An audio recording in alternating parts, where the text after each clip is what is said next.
BC, what's up? I'm not quite up, but I'm up talking because that's how it rolls. Well, I made the Ghost of a Saber-Toothed Tiger show last night. Sean Lennon's band along with Sid Arthur. I was not disappointed. If I can remember, I'll attach some pictures to the video so you can see some of the pictures last night. Both bands played fantastic, and I'll tell you what, Sean Lennon is a lot better live than his records. The records don't do him justice.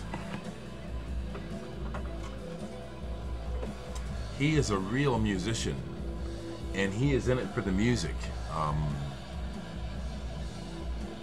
It was a fantastic night of music. I'm listening now to the brand new Sid Arthur.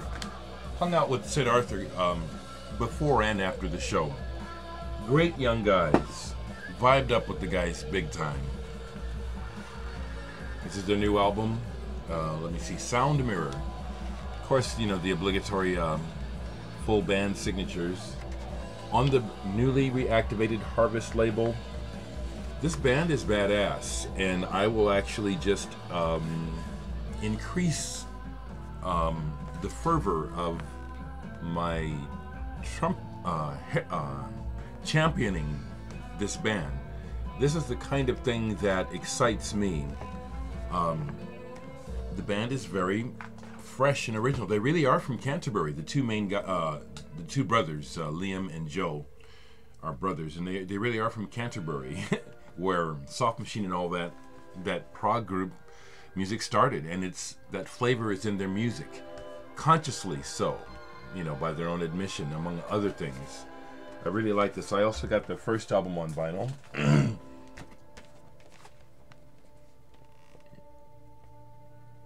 And it was just Edge of the Earth, you know, the feature, that's like kind of like the single off this album, or the feature track. And they finished up with that on the new. They played this song that's going on in the background. There's a poster in here. Okay, cool, with the lyrics and stuff. Really nice fellas, you know. I even asked Raven Bush what, you know, if it was a big deal, or was he coming up publicity merely from being Kate Bush's nephew, and he said not much, not too much. And it makes sense because the band isn't about that. They're about the music.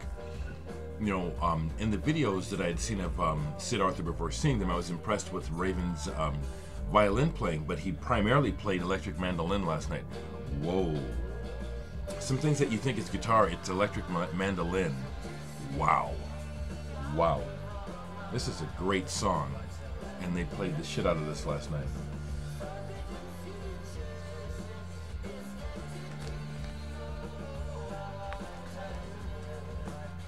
I gave as a sign of respect, seriously, I gave the band a copy of my album Fly Over Country, and they were chuffed about it. They even insisted that I sign it and took pictures of me with them holding it up. I'll try to remember to put the pictures in here. And then Ghost of a Saber-Toothed Tiger. They did not disappoint. I actually went early. I went early to the sound check to make sure that I could meet Sean, you know, because I didn't know what to expect later. And it was cool because I got to see he and Charlotte spat during the sound check, which is typical of bands, you know. I could just imagine what it's like to be trying to keep a even playing field with someone like Sean Lennon, who has a public perception that is out of his hands. And I would think that alone would create tension. Charlotte Kemp Newell, his girlfriend and his muse, is almost his equal on stage. I won't say quite, but I thought that her flavor had a lot to do with what's special. But Sean is a real musician, but he's also he's a character. You know, he commands your attention. You know, he does. I'm not going to go on real long about this because I'm still waking up. I haven't slept well. Oh, I also bought, Sid Arthur had EP, CD EP that they were almost sold out of, and this is the only way you can get this, so I went ahead and bought it. Liam told me that they would hopefully get this out on 10-inch vinyl. Another cool thing was that their new album, Sid Arthur's new album, was just released, I think, last week. And so the band were telling me, I was talking about, I gave them my album, Flyover, and we really got along,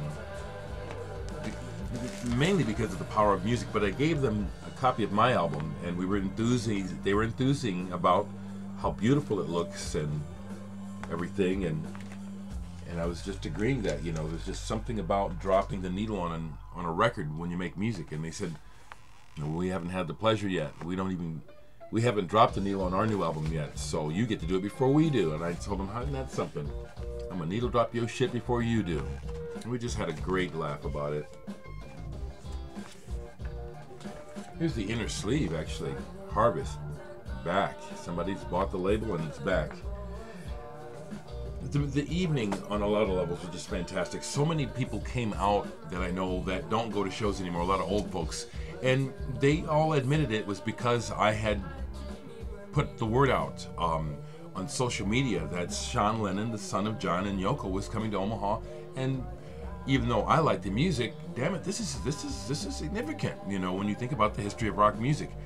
And people heeded the call, and many people, not just 4 or 5, many said, "Oh, I came because of your post. I didn't even know." It feels good. Hell fucking yeah, it feels good. Okay, let me keep this under 10 minutes so I can get these pictures on, because then I'll have to process, put the pictures on, and then I'll...